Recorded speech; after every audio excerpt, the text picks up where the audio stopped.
Assalamualaikum warahmatullahi wabarakatuh. Anda kembali bergabung dalam program Muslim Update Ajwa TV. Selain menyajikan sejumlah informasi aktual dan juga menarik, hari ini kami hadirkan Ustadz At-Tabiq Lutfi yang akan membagikan tausiahnya. Dan berikut cuplikan Muslim Update hari ini. Aksi penculikan dilakukan terhadap seorang pengusaha di Jakarta Timur. Belakangan diketahui penculikan ini dilandasi motif utang 7 miliar rupiah. Sebanyak 1,8 juta vaksin Sinovac tahap 2 telah tiba di Bandara Soekarno-Hatta. Dengan ini total sudah ada 3 juta vaksin jadi yang berada di Indonesia. Berikutnya ada citizen jurnalis Ajwa di Mesir yang akan mencicipi ragam menu sarapan ala negeri piramida. Dan berikut kita simak Muslim Update hanya di Ajwa TV.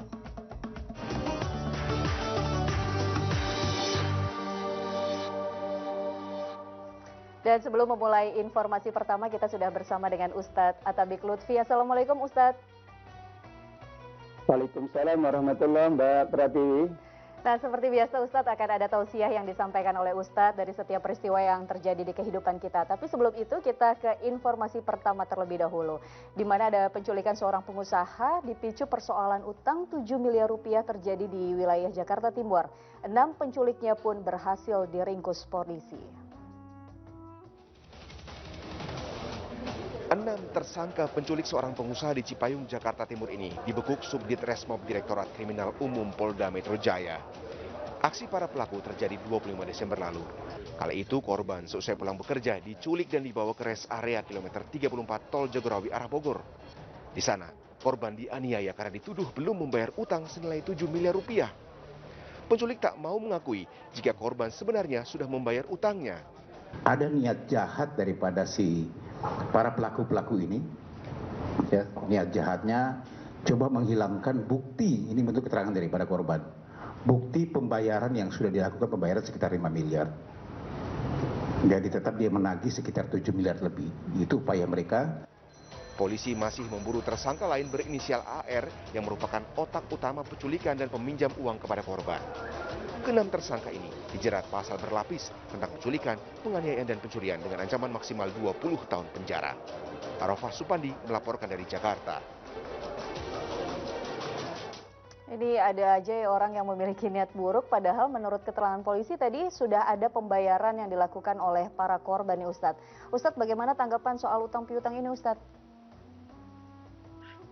Ya, Mbak Pratiwi, berhutang itu dibolehkan manakala ia ingin memenuhi kebutuhan primernya, kebutuhan yang sangat mendesak, kebutuhan keluarga, kebutuhan sandang, kebutuhan pangan. Dan Islam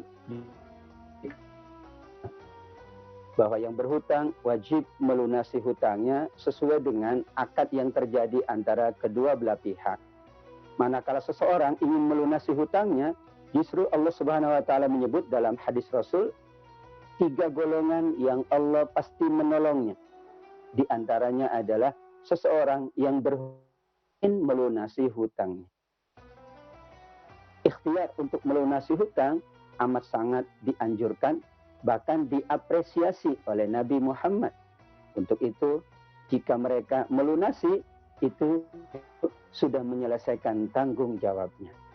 Namun disayangkan tadi bahwa harus ada ikhtiar yang menyalahi ketentuan agama maupun ketentuan negara.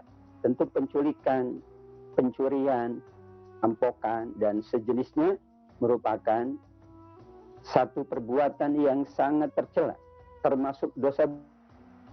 Karenanya kita tentu menginginkan proses pelunasan hutang, proses hubungan antara dua pihak itu dijalankan dengan sebaik-baiknya sehingga nanti hasilnya juga baik. Baik bagi pelaku, baik pula bagi yang memberikan hutang.